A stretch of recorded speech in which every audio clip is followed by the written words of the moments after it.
What is up, YouTube? Welcome back to the channel. Panda here, and guys, we finally have Guild War back on the global servers. You will see here that we are in Guild War Season 2, Beta 2 of the Forerunner testing, and this is for the all new and improved Guild War, and I can say, after doing the trainings that the game gives you, I am excited about the changes that they have made that I've noticed right off the bat. First things first is we actually get to control are demon soldiers, which is really cool because it makes the game mode more interactive, and it also makes it so you can actually do things a little bit smarter. The reason why I like this is because there's a system of basically progressing through where you have to generate currency and then you use that currency to summon units, and so you have to be smart, and there's a lot more stuff involved with how you progress, and so I'm very excited about it. I do highly recommend you guys go check out this training. You get some very good rewards, including diamonds, guild currency, from each of these stages. You'll see here you have all of these different stages, which is really cool. And we're going to go ahead. You also get this guy right here, which is even cooler. You get this demon soldier knight of destruction, which is really awesome. So we're going to actually reset this just so you guys can kind of see how we do things. So you can come in here and you can build your team however you want. So this specific one, and the reason I'm doing this one is because it allows me to use my units. The other ones have preset units that you have to use. They're pretty relatively simple. It took me a couple tries on each one of them, but once you kind of get the basic understanding of how it works out pretty nicely. So guys, here we go. We're going to dive right in. So I am going to use my new legendary guy because I think he's really cool. And then I'm going to also focus on things that are level 5. And the reason this is because at level 5, they get additional bonuses. So you'll see here, this guy gets a 15% attack boost from being level 5. So we're going to go ahead and bring him. We're also going to bring our carrion boys.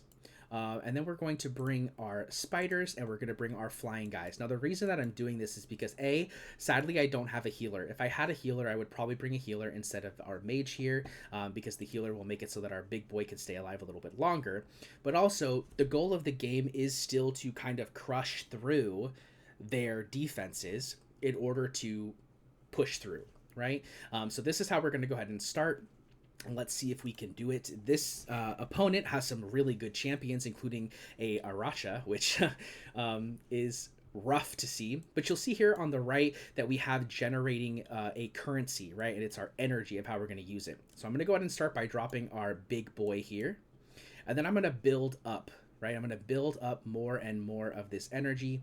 And then I'm going to be able to basically just drop stuff very quickly. So you see I'm going to drop, drop, and now we have a ton of units that are just going to plow through, and we're going to slowly drop things further on, and you'll see that we start to kind of blow through, and it's pretty simple. So the strategy so far, from what I can tell, seems to be about the same as before. The difference is that you're able to control how you do it, which means likely you'll be able to overwhelm people you wouldn't have been able to overwhelm before by being smart about how you play things. Now, something else that I think is important to keep in mind is there is a time limit, right? So you need to be smart, and we're going to go in and do it one more time. You need to be smart about how you place things and when you place things, okay? So I want you to watch very closely here, and I'm going to show you exactly and kind of explain why I'm doing it. So our cap is 10. So you see this little circle that tells you when you're going to get your next one. So you'll watch.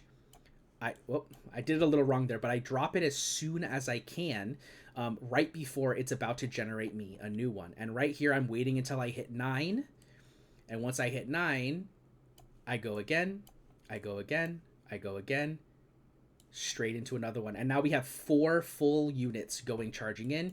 We drop our spiders as soon as we hit 2, and we'll drop our second spiders as soon as we hit 2, and we break right through without any issues. I do think this is going to potentially change how we want to do our defenses, because realistically, guys, defenders are probably going to be very powerful here, or at least melee options are going to be very powerful here because they're going to prevent your opponents from being able to push through. I think units such as A-Bomb, Zillatu, Arrogance, those types of units that are on the ground and can block some people are going to be very good here because they'll prevent people from being able to use those carrion hounds to just plow through. Ultimately, it doesn't matter how tanky, how survivable, or how much damage you deal, if your opponents can just run right through your ground units. So I think we're going to see some defense setups of using more ground units, maybe with a single ranged DPS, and a single healer just to keep your tank alive. We'll have to kind of see how things plan out, but I can tell you I'm very excited to see this. I do also want to give a quick update about the demon soldiers. We were able to get quite a few shards as we progressed. As you see, we got quite a few level 5s, which is really exciting. I do wish that they would allow us to look at our demon soldiers outside of Guild Wars. Maybe that's something that we can bring up to them. I definitely would like to submit that suggestion, and hopefully we'll be able to kind of work through this as we go, because I'd love to be able to prep ahead of time before Guild Wars starts, just so I can kind of know what my lineup is going to be. But there's definitely a lot of things that have changed for me in this roster, including picking up this legendary guy. You'll see that I've affiliated my Cetrum with him, and with that he gets a ton of HP, right? He has a ton of HP. We're looking at, was that 1.1 million, almost 1.2 million HP. He also has almost 10,000 attack and almost 7,000 in defense and magic resist. If I were to take my Cetrum off and put, for example, my Idril, it would drop significantly. So as you can tell, BP is very, very important. If I go down here and find just this guy, I get almost no stats, right? But when I go back to having my Cetrum, he gets a ton. So I think that's something that's important. Make sure that you equip your highest BP champions onto the units you're planning on using. So there's definitely some things I'm going to change here, but definitely having your highest BP champion on your big boys, I think is probably the best option, because they'll have more health, they'll deal a little more damage, and so they'll be able to potentially take out their melee units, and survive through the barrage of what their ranged, well, what their damage dealers in general are going to be able to do to you. While as your little guys, they're not necessarily going to gain as much from high BP, because you see there's no speed, right? You just kind of want these guys to go quickly. They don't get speed from being affiliated. So of course you do want to have a little bit of HP on them so that they don't just get one shot. So definitely, you want higher BP. Don't put a level 1 on them, but you don't necessarily want your highest BP on your carrion hounds, because they're not really going to attack. Your goal with them is to just get through their front line so that you can go ahead and capitalize on that. And then we're going to go ahead and hop in battle. This looks relatively the same, guys. Not much has changed here. We have the same garrisons, the same kind of setup. I didn't mean to do that. That was an accident. Awkward. I thought it would let me look at it. It just sort of put me right in. Hopefully we can change that. I'm not sure. Does it allow me to change it? It looks like it's not allowing me to change it. Well, hopefully my guild is okay with that. It was a complete accident. But anyways, so it looks like the setting of defense is basically the same. The only thing that's really going to change is going to be like how you want to set your defense up. So for example, if I were to go in here, I definitely would change this up. I'm not going to want to use this anymore, but I probably will want to use something with quite a few melee. So I'm thinking right off the bat, Wrath is great here. A-Bomb, probably great here. I love the idea of Hatsa. And then realistically, I would like a healer. So I'm thinking Vortex, and then maybe some kind of CC, and or a damage boost. So I'm looking at maybe putting a Dolores, maybe putting a Mari, something along those lines that's going to slow them down. And then our goal here is basically going to be to stop them as much as I can. That may end up meaning putting in another melee, such as a Candeza to get that 4 Nightmare boost, or a Volca for that Nightmare boost as well, and also she'll provide a little bit of healing. So there is some potentials here. I think that this is probably going to be what I use. Let's go ahead and set it up. So I'm thinking our best option is going to be to place A-Bomb right here probably, and then we can place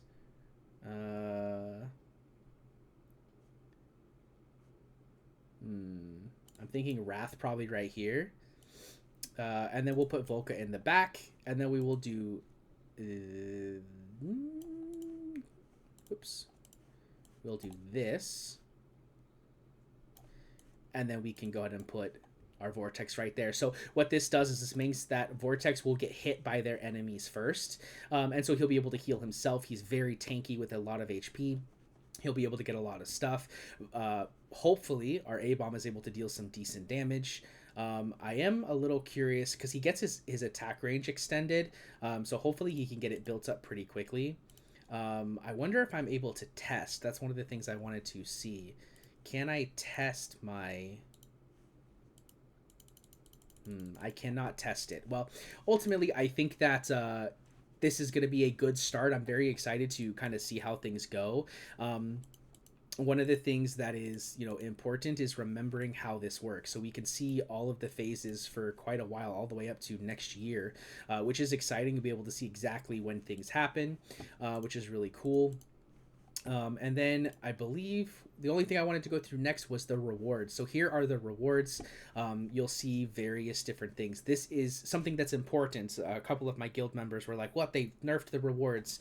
Yeah, they did, in a way, and that is right here. You'll see that the rewards that we get for our matches are lower, and that's because we have season rewards, which have quite a bit more rewards. So it's a little bit different how they do things. Instead of having just season rewards, we have match rewards and lots of different other things. So there's lots of exciting things. I'm very excited to see what we can do with these ancient summoning crystals, shards. We could get some pretty decent progress for our account with all of these things being added into the game, because keep in mind, if we it's up here, if we go in here, you'll see that we have one that starts right now and it lasts through the week, and then we have another one through a week, another one through a week. We have 2 battle phases every week, and then we'll go through and we have a season calculation about 2 months later, roughly 2 months later, right?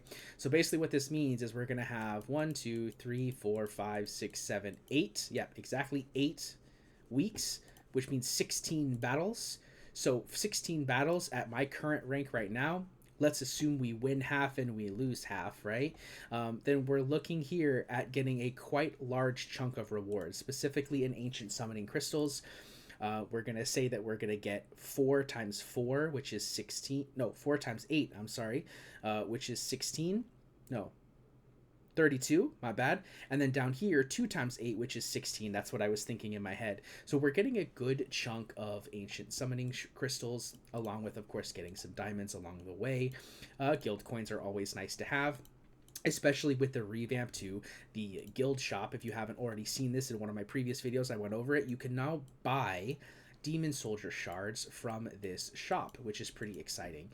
So if you have one that's like 1 or 2 pieces away, you'll come in here and you'll be able to pick it up and be able to upgrade your stuff. But guys, that's my kind of quick and dirty Guild War guide. Not really a guide, it's more of an overview. I'm excited to see what happens. I'm probably going to try and record a couple of my battles and kind of bring those to you over the next couple days. Hopefully you guys will come back and watch those. If you liked this video, please make sure to leave it a like, subscribe to the channel to see more content like this in the future. And if you have any things to share about Guild War, leave a comment down below. Let me know what you guys think. I am excited to see how it goes. But guys, that's it for me today. I hope to see you in the next one. Peace.